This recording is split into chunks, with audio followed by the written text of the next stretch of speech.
डिसेंबरचा महिना, हरियाणाच्या कडाक्याच्या थंडीत आणि बर्फाचा वारा, अशा थंडगार वातावरणात 75 ते 76 वर्षाचे श्यामलालजी रस्त्याच्या कडेला दगडावर बसून थरथर कापत होते. थंडीपासून स्वतःला वाचवण्याच्या धडधडीत ते सुकडत होते आणि सतत एकाच अवस्थेत बसल्यामुळे त्यांची पाठ आकडत होती.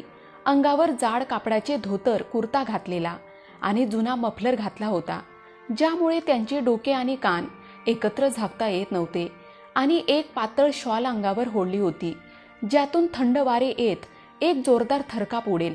अशा भयंकर वातावरणात त्यांचे दोन्ही म्हातारे डोळे दूरच्या काळोखात आणि धुक्यात मुलगा कपिलची एक झलक पाहण्यासाठी आतुर होते. पण जितक्या वेळा रस्त्याकडे पाहिले, निराशा हाती आली. श्यामलालजी आज दुपारी आपल्या मुलासह फरीदाबादहून निघाले होते.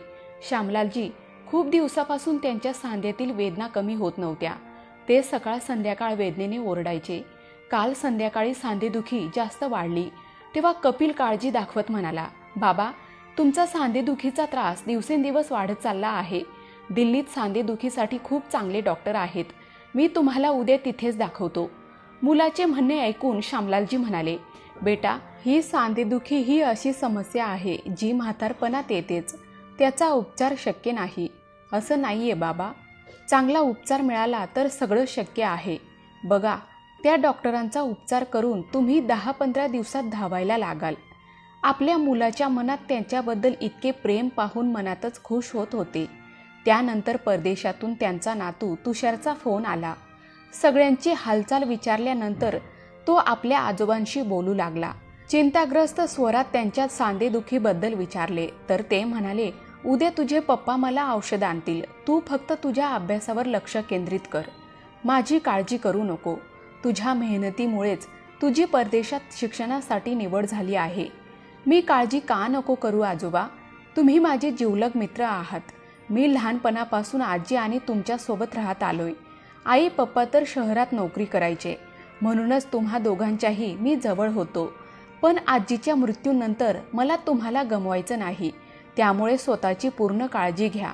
ठीक आहे बेटा, ठीक आहे. मी स्वतःची पूर्ण काळजी घेईन, हसत श्यामलालजी म्हणाले आणि फोन ठेवला. दुपारी 3च्या सुमारास कपिल वडिलांसोबत स्कूटरवर निघाला. संध्याकाळी 5 वाजता ते दिल्लीला पोचले. दिल्ली शहरात आल्यावर थोड्याच वेळात कपिलने रस्त्याच्या कडेला स्कूटर थांबवली आणि म्हणाला, इथून गर्दी असलेला परिसर सुरू होतो. मी आधी डॉक्टरांकडे जाऊन नंबर लावून येतो. तोपर्यंत तुम्ही माझी इथेच वाट बघा. श्यामलालजी घाबरून म्हणाले, बेटा, मला सोबत घेऊन जा. मी इथे एकटा बसून काय करू? अहो बाबूजी, संध्याकाळची वेळ आहे. यावेळी प्रत्येकजण आपापल्या कार्यालयातून घरी परततो आणि दिल्लीसारख्या शहरात यावेळी खूप गर्दी असते आणि एवढ्या गर्दीत तुम्हाला मागे बसून स्कूटर चालवणे सोपे नाही. कुठे पडून गेले, या वयात हाडं मोडली तर खूप महागात पडेल. तू बरोबर बोलत आहेस बेटा. तो बडबडला, हो बाबूजी, अर्ध्या तासाची गोष्ट आहे. फक्त नंबर लावून यायचं आहे. मी लवकरच येऊन जाईल. मी तुम्हाला जास्त वाट पाहण्याची संधी देणार नाही. माझ्यावर विश्वास ठेवा. असे म्हणत कपिल स्कूटर घेऊन निघून गेला. श्यामलालजी रस्त्याच्या कडेला दगडावर बसून राहिले. अर्धा तास सांगून गेला होता कपिल, पण तासाभरापेक्षा जास्त वेळ झाला. काय माहीत अजून का आला नाही. हळूहळू संध्याकाळ गडद होऊ लागली. श्यामलालजी स्वतःला असहाय्य महसूस करत होते. हळूहळू रस्त्यावरील गर्दी कमी होऊ लागली आणि यानंतर जवळजवळ शांतता झाली होती. मोजकीच वाहने धावत होती. त्यानंतर अचानक रस्त्यावरील दिवेही बंद झाले. काळोखी रात्र होती, त्यामुळे सुनसान रस्ता सुद्धा भीतीदायक दिसत होता. रक्त गोठवणारी थंडी पडत होती, म्हणून त्याने स्वतःला वरपासून खालपर्यंत शॉलमध्ये गुंडाळले. गडद अंधारात बसलेले ते अचानक घाबरले. तेव्हा त्यांना अशा प्रकारे शॉलमध्ये गुंडाळलेले पाहून एक कुत्रा त्यांच्या जवळ आला आणि भुंकायला लागला. त्यांनी शेजारी पडलेला छोटा दगड उचलून त्याला घाबरवण्याचा प्रयत्न केला, पण दगड बघून कुत्रा त्यांच्या उजवीकडे आणि डावीकडे उडी मारून जोरात भुंकायला लागला आणि त्याचं जोरजोरात भुंकणं ऐकून आजूबाजूचे इतर कुत्रेही धावत आले आणि सगळे मिळून भुंकायला लागले. कुत्र्यांचे झुंड पाहून श्यामलालजी भीतीने थरथर कापू लागले आणि त्यांच्या डोळ्यातून अश्रू वाहू लागले. इतक्यात एक माणूस कुठून आला आणि त्याने रस्त्याच्या पलीकडे त्या कुत्र्यांसाठी चपात्या टाकून निघून गेला. ते सर्व चपात्यांवर तुटून पडले आणि श्यामलालजींनी सुटकेचा निःश्वास सोडला. पण तो दिलासा क्षणभरच होता. आतल्या आत त्यांना आपल्या मुलाची काळजी वाटत होती. ते विचार करू लागले, कपिलला याच शहरात हेच हॉस्पिटल मिळालं होतं. आपल्या शहरात डॉक्टरांची कमी आहे का? आपल्या म्हाताऱ्या बापाला एका सुनसान रस्त्याच्या कडेला बसून स्वतः कुठे गायब झाला माहीत नाही. एकीकडे थंडीमुळे हाडे जाम झाली आहेत, तर दुसरीकडे उपासमारीने आतडे उभे झाले. खिशात 10-20 रुपयेही नाहीत की एखाद्या दुकानात जाऊन गरमागरम चहा पिऊ. थंडीही थोडी कमी झाली असती आणि पोटालाही आराम मिळाला असता. अचानक त्यांच्या मनात भयानक विचार येऊ लागले आणि अनुचित घटनेची भीती त्यांच्या मनात घर करायला सुरुवात केली. क्षणार्धात थंडी आणि भूक दोन्ही नाहीसे झाले. कपिल स्कूटरवर आहे. त्याने हेल्मेटही घातले होते की नाही माहीत नाही. दिल्लीसारख्या गजबजलेल्या शहरात आजूबाजूला धोका आहे. दारू पिऊन गाडी चालवणाऱ्यांची गणती केली जात नाही. त्याच्या स्कूटरला अपघात तर झाला नाही ना? त्याच्या स्कूटरला मागून भरधाव येणाऱ्या वाहनाने धडक तर मारली नाही ना? नाहीतर एखाद्या ट्रकने धडकून त्याला चिरडले असेल. नाही. विचार करता करता त्याचे हृदय धडधडू लागले. ते पूर्णपणे खडबडून गेले. मग ते स्वतःशीच म्हणू लागले, श्यामलालजी, वाढत्या वयाने वाटत आहे माझं डोकं खराब करून दिले. थोडीशीही अक्कल नाही माझ्यात. स्वतःच्या मुलाबद्दल असा विचार करतो. तुला लाज वाटली पाहिजे. असेही असू शकतं की डॉक्टरांकडे थोडा जास्त वेळ लागला असेल. स्कूटरचे पेट्रोल संपले असावे. मात्र स्वतःला फटकारूनही अपघाताची दृश्ये डोळ्यासमोर येऊ लागली. ते कधी प्रार्थना करायचे तर कधी देवदेवतांना साकडं घालायचे. पण आतापर्यंत त्यांना समजले होते की सर्व काही ठीक असते तर कपिल डॉक्टरांकडे नंबर लावून केव्हाचा पोचला असता. आणि आता डॉक्टरांची दवाखान्यात बसण्याचीही वेळ नाही. विचार करता करता त्यांचे मन अत्यंत व्याकुळ होऊ लागले. त्यांच्या घशातून रडण्याच्या वेदनादायक आवाजाने डोळ्यातून अश्रू वाहू लागले. कुणास ठाऊक कित्येक तास त्यांनी रडतच घालवले होते. रडणारे एका आवाजाने त्यांचे लक्ष वेधले. काय झालं बाबा, का रडत आहेत? त्यांनी आवाजाच्या दिशेने पाहिले. आपल्याजवळ एक जिता जागता व्यक्ती उभी असल्याचे पाहून ते आणखीनच रडायला लागले. अनोळखी व्यक्तीने आपली मोटरसायकल रस्त्याच्या कडेला उभी केली आणि त्यांच्याजवळ आला आणि म्हणाला, बाबा, तुम्ही खूप काळजीत दिसता. घाबरू नका, मी तुमच्या पाठीशी आहे. असे म्हणत त्यांनी त्यांच्या खांद्यावर हात ठेवला तर त्यांना जाणवले की ते पूर्ण थंड पडले होते. त्यांचे शरीर थरथरत होते. थंडीमुळे दात करकरत होते. तोंडातून शब्द बाहेर पडत नव्हते. त्यांच्या मनात करुणेची लाट उसळू लागली. त्यांनी लगेच त्यांचा कोट काढला आणि त्यांना घालून दिला. मग तो म्हणाला, एवढ्या थंडीत रात्रभर मोकळ्या आकाशाखाली का बसलात? श्यामलालजी काहीतरी बोलण्याचा प्रयत्न करू लागले, पण त्यांचे थरथरणारे म्हातारे शरीर त्यांना काहीही बोलू देत नव्हते. त्यांना पाहतच तो अज्ञान माणूस पटकन चहाच्या टपरीवर गेला आणि त्यांच्यासाठी गरमागरम चहा आणि बिस्किटे घेऊन आला. श्यामलालजींनी मनातच त्याला अनेक आशीर्वाद दिले. चहा पिऊन त्यांच्या शरीरात जरा सुस्ती जाणवली. आता रात्रीचा अंधार ओसरू लागला होता. पहाटेच्या हलक्या प्रकाशात त्या अनोळखी व्यक्तीचा चेहरा बघितला आणि म्हणाले, तू माझ्या नातवाच्या वयाचा आहेस. 22-23 वर्षाच्या तरुण वयातही तू इथे राहून मला मदत करण्याचा विचार कसा आला? तेव्हा तो व्यक्ती म्हणाला, बाबा, माझे नाव सुशील आहे. मी इथे जवळच एका दुकानात काम करतो. मला तुमच्या मुलासारखं समजा. आता सांगा, काय प्रॉब्लेम आहे? सुशील बेटा, माझा मुलगा कपिल काल दुपारपासून डॉक्टरांकडे नंबर लावायला गेला होता आणि मला इथे बसायला सांगितले, पण तो अजून आला नाही. त्याची काळजी मला खात आहे. बाबा, तुम्ही काळजी करू नका. तुम्ही मला तुमच्या मुलाचा फोन नंबर द्या. मी त्याला कॉल करतो. पण बेटा, मला त्याचा फोन नंबर आठवत नाही. तर बाबा, आपण एक काम करूया. मी तुम्हाला तुमच्या घरी घेऊन जातो. तुम्हाला तुमच्या घराचा पत्ता तर माहीत आहे ना? हो बेटा, मला ते चांगलं आठवतं. सुशील त्याला त्याच्या मोटरसायकलवर बसवून घरी सोडायला घेऊन गेला. वाटेत एका ढाब्यावर थांबून त्याने श्यामलालजींना नाश्ताही करून दिला. मुला, तू मानव रूपात देवापेक्षा कमी नाहीस. देव तुझं भलं करो. श्यामलालजी त्याला खूप आशीर्वाद देऊ लागले. सुशील श्यामलालजींसोबत त्यांच्या घरी पोचताच घराला बाहेरून कुलूप लागलेले दिसले. बाबा, तुम्ही इथेच थांबा, मी बघून येतो, असे सांगून सुशील त्याच्या शेजाऱ्यांकडून कपिलची माहिती घेण्यासाठी गेला. विचारल्यावर माहिती झाले की कपिल तर आज सकाळी त्याच्या पत्नी सीमासोबत फिरायला निघून गेला. सुशीलने शेजाऱ्यांकडून कपिलचा फोन नंबर घेतला आणि लगेच त्याला फोन केला. मी कपिलशी बोलतोय का? सुशील म्हणाला. तेवढ्यात पलीकडून आवाज आला. हो, मी कपिल बोलतोय. बोला, काय काम होतं? माझे नाव सुशील आहे. मी तुमच्या वडिलांना त्याच रस्त्याच्या कडेला थंडीत रडताना मी पाहिले जिथे तुम्ही त्यांना सोडून आले होते. कदाचित तुम्ही काही महत्त्वाच्या कामात अडकल्यामुळे त्यांना घ्यायला येऊ शकले नाही, म्हणूनच मी त्यांना तुमच्या घरी सोडायला आलो आहे. पण इथे घराला कुलूप आहे. तुम्ही मला सांगू शकता मी त्यांना कुठे सोडू? ऐका सर, जास्त सहानुभूती दाखवायची गरज नाही. आपल्या कामाशी काम ठेवा आणि हो, जर तुम्हाला त्यांना सोडायचे असेल तर वृद्धाश्रमात सोडा. आता आमचा त्यांच्याशी काहीही संबंध नाही. पण माझं ऐकून तर घ्या. Hello hello. सुशील इकडून बोलत राहिला आणि तिकडून फोन कट झाला होता. बेटा, कपिलशी बोलणं झालं का? माझा मुलगा ठीक तर आहे ना? तो मला घ्यायला का आला नाही? काहीतरी सांग बेटा. होय बाबा, तुमचा मुलगा एकदम ठीक आहे आणि तो तुम्हाला घ्यायला यासाठी आला नाही कारण त्याला तुम्हाला घरी आणायचेच नव्हते. त्याला तुमच्यापासून सुटका हवी आहे. खरे सांगायचे तर तुमच्या मुलाच्या मनात काहीतरी खोट होती असं मलाही वाटत होते. नाहीतर या थंडीत कोणी आपल्या म्हाताऱ्या बापाला या अवस्थेत सोडून का निघून जाईल? बाबा, माझे ऐका. तुम्ही वृद्धाश्रमात चला. मी तुम्हाला सोडून देतो. श्यामलालजी त्याच्याकडे पाहतच राहिले.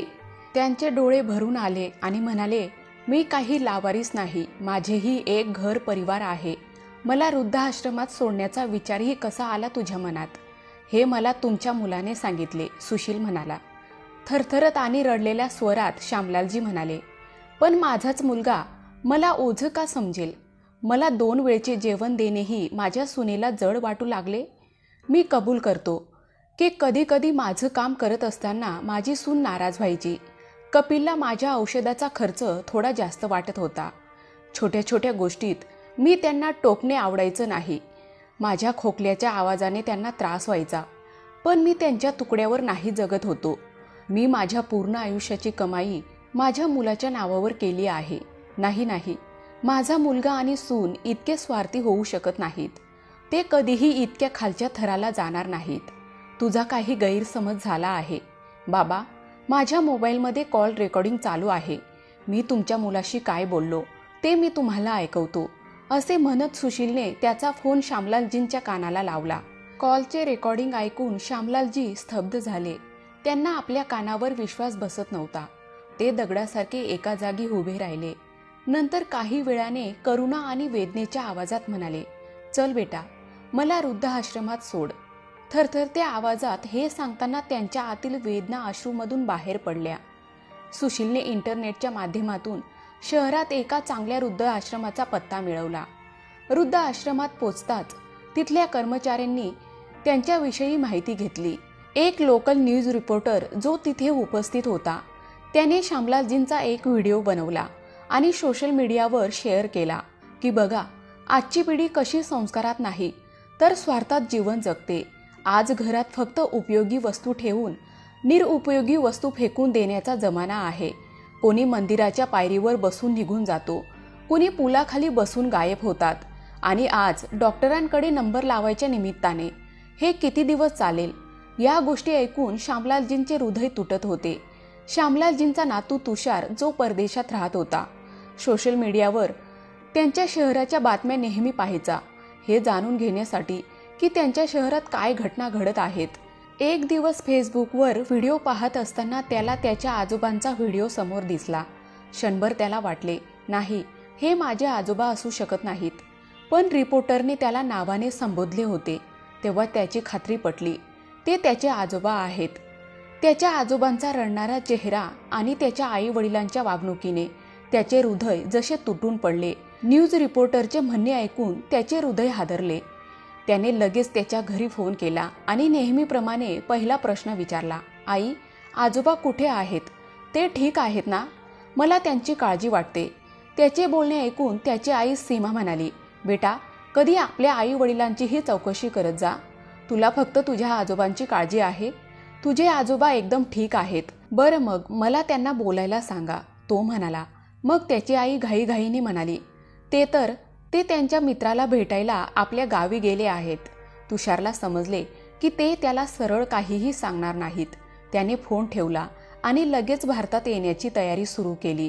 जवळपास 15 दिवसानंतर तो बादर भारतात पोचला आणि त्याच्या शहरात पोचताच तो वृद्धाश्रमात गेला, ज्याचा पत्ता आणि फोन नंबर रिपोर्टरने व्हिडिओच्या शेवटी दिलेला होता. जेव्हा तो वृद्धाश्रमाच्या सभागृहात पोचला तेव्हा बघितले तर त्याचे आजोबा खाटेवर बसून रामायण वाचत होते. त्याला आठवण आली की लहानपणी तो त्याच्या आजी आजोबांसोबत गावात राहत होता. तेव्हा त्याचे आजोबा जेव्हाही रामायण वाचायचे तेव्हा ते त्याच्याजवळ येऊन बसायचा. आजोबा त्याला प्रत्येक ओळीचा अर्थ प्रेमाने समजावून सांगायचे. पण त्यावेळी आणि आता खूप फरक होता. त्यावेळी आजोबा खूप तब्येतीने मजबूत होते, पण आज आजोबा खूप अशक्त दिसत होते. अशक्तपणा आणि म्हातारपणामुळे त्यांचे हातपाय थरथरत होते. त्यांची ही अवस्था पाहून नातवाच्या दुःखाची सीमा उरली नाही. डोळ्यात अश्रू आणत तो आजोबांकडे गेला आणि खाटेवर जाऊन बसला आणि त्यांच्या आवाजात रामायणच्या ओळी ऐकू लागला. श्यामलालजीने महसूस केले की पाण्याचे काही थेंब त्यांच्या हातावर पडत आहेत. त्यांनी रामायणचे पुस्तक बाजूला ठेवले आणि नजर वर करून आपल्या बाजूला बसलेल्या व्यक्तीकडे पाहिले. त्यांचा नातू तुषार त्यांच्या जवळ बसला होता आणि त्याच्या अश्रूंनी त्यांचा हात ओलावत होता. हे पाहून त्यांच्या आश्चर्याची सीमा उरली नाही. आपल्या नातवाला पाहताच त्यांनी मिठी मारत रडायला लागले. दोघेही काही वेळ असेच बसून राहिले. मग स्वतःला सावरत आजोबांनी विचारले, तू केव्हा आला? तुषार म्हणाला, आजोबा, मी तुमचा व्हिडिओ पाहिला होता. मला समजले नाही हे सगळं कसं झालं. मला सांगा आजोबा. पण आजोबा त्याला काहीही सांगायला तयार नव्हते. तेव्हा तुषारने डोक्यावर हात ठेवला आणि म्हणाला, मी तुम्हाला शपथ देतो, आता मला सगळं काही सांगा. तुषारने त्यांना शपथ देताच आपले डोके आपल्या नातवाच्या मांडीवर ठेवले. जणू ते खूप दिवसापासून आपल्या जवळच्या व्यक्तीच्या प्रेमासाठी व्याकुळ होते. जेव्हा त्यांनी त्यांची कहाणी सांगितली तेव्हा तुषारला खूप राग आला. त्याचा चेहरा लाल झाला होता. चला आजोबा, तुम्ही माझ्यासोबत चला. नाही बेटा, आधीच माझा खूप तमाशा झाला आहे. आता मी त्या घरात परत जाणार नाही. आहो तुम्ही चला तर खरं. असे म्हणत तो आजोबांसोबत वृद्ध आश्रमातून बाहेर पडला आणि त्यांच्यासोबत टॅक्सीत बसून त्यांच्या घराकडे निघाला. घरी पोचल्यावर त्यांनी आजोबांना टॅक्सीतच बसवले आणि दारावरची बेल वाजवली. जसे त्याच्या आईने दार उघडले तर समोर आपल्या मुलाला पाहून तिच्या चेहऱ्यावर आश्चर्य आणि आनंदाचे भाव एकत्र आले. मग तिने आपल्या पतीला हाक मारली आणि म्हणाली, अहो ऐका ना, येऊन तर बघा कोण आलं. आवाज ऐकून कपिल धावत आला. आई वडील दोघेही आपला मुलगा तुषारला इतक्या दिवसांनी पाहून त्याला मिठीत घेऊ लागले. पण मुलाने त्या दोघांनाही जागेवरच थांबवले आणि म्हणाला, आधी मला सांगा, माझे आजोबा कुठे आहेत? बेटा, तुला सांगितले तर होते की तुझ्या आजोबांची मानसिक स्थिती ठीक नाही. ते घरातून कुठे निघून गेले माहीत नाही. पण आई, तू मला फोनवर सांगितलेस की ते आपल्या गावी गेले आहेत त्यांच्या मित्राला भेटायला. नवरा बायको दोघेही घाबरून एकमेकांकडे पाहू लागले. मग तो त्या दोघांना म्हणाला, ठीक आहे, जर त्यांची मानसिक स्थिती चांगली नसेल आणि ते कुठेतरी निघून गेले असतील तर तुम्ही पोलिसात तक्रार नोंदवली का? मुलाचे बोलणे ऐकून ते दोघे उत्तराचा विचार करत असतानाच तुषार त्याच्या आजोबांना गाडीतून बाहेर घेऊन आला. आपल्या वडिलांना समोर उभे असलेले पाहून मुलगा आणि सून दोघेही लगेच त्यांच्या पाया पडून बोलले आणि खोट्याचे सोंग करत म्हणाले, बाबा, तुम्ही कुठे गेले होते? आम्ही तुम्हाला किती शोधले. या गोष्टी नंतर करा, हे बघा आधी. तोच व्हिडिओ आपल्या मोबाईलवर आई वडिलांना दाखवत तो म्हणाला, तो व्हिडिओ पाहिल्यानंतर असे वाटते की कापले तर रक्त येणार नाही. दोघांच्याही चेहऱ्याचा रंग उडाला.